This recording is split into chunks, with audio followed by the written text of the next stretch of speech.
Haryana Rajya Sabha seat की दावेदारी में बीजेपी में तेज हुई रेस। बीजेपी में सीट के लिए कुलदीप वर्सेस किरण। कुलदीप बिश्नोई ने एक बार फिर की भागदौड़ तेज। किरण चौधरी को अपनी दावेदारी पर भरोसा। हाईकमान किसे देगा तोहफा, कौन रहेगा खाली हाथ। हरियाणा में राज्यसभा सीट के लिए बीजेपी नेता कुलदीप बिश्नोई और किरण चौधरी आमने सामने हैं। दोनों ही टिकट पाने के लिए भागदौड़ कर रहे हैं। किरण को एक्टिव देख कुलदीप भी टेंशन में है।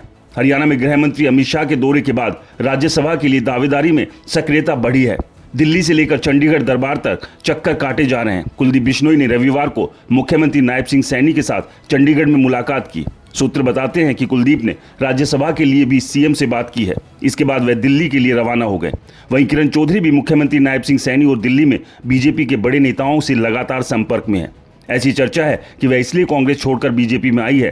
भाजपा कभी भी राज्यसभा के लिए उन्हें उम्मीदवार घोषित कर सकता है। हरियाणा में राज्यसभा के लिए बीजेपी के पास पूर्ण बहुमत है। बीजेपी जिसे भी उम्मीदवार बनाएगी उसका राज्यसभा में जाना तय माना जा रहा है, क्योंकि कांग्रेस ने बीजेपी उम्मीदवार के सामने कोई भी उम्मीदवार नहीं उतारने का निर्णय लिया है। कांग्रेस का कहना है कि उसके पास नंबर गेम नहीं है। ऐसे में किरण चौधरी और कुलदीप बिश्नोई अपनी विरासत को बचाने के लिए जी तोड़ मेहनत कर रहे हैं और अपनी अपनी तरफ से लॉबिंग में जुटे हुए हैं।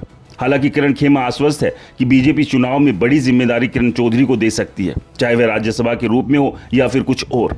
तो वहीं कुलदीप बिश्नोई राज्यसभा सीट पाने के लिए यह बता रहे हैं कि वह सिरसा, हिसार, फतेहाबाद, भिवानी, करनाल सहित 10 सीटों पर हार जीत का दम रखते हैं। किरण चौधरी को बीजेपी राज्यसभा भेजकर प्रदेश में बड़े महिला चेहरे के तौर पर पेश कर सकती है। भिवानी, दादरी सहित किरण का कई अन्य विधानसभाओं पर सीधा प्रभाव है। दक्षिण हरियाणा में बीजेपी पहले ही मजबूत है। किरण की मजबूती से बीजेपी को कहीं ना कहीं और मजबूती मिलेगी।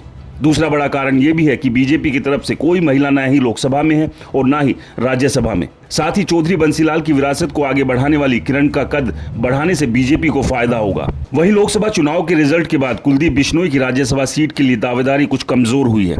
दावेदारी कमजोर पड़ने का कारण आदमपुर, नलवा, फतेहाबाद जैसे बिश्नोई बाहुल्य सीटों पर पार्टी का हारना है। कुलदीप के वर्चस्व वाली सीट पर हारने से कुलदीप की दावेदारी पर असर पड़ा है। कुलदीप बिश्नोई ने आदमपुर, नलवा और फतेहाबाद में बीजेपी प्रत्याशी के लिए प्रचार किया था और लोगों के सामने हाथ जोड़कर वोटों की अपील की थी।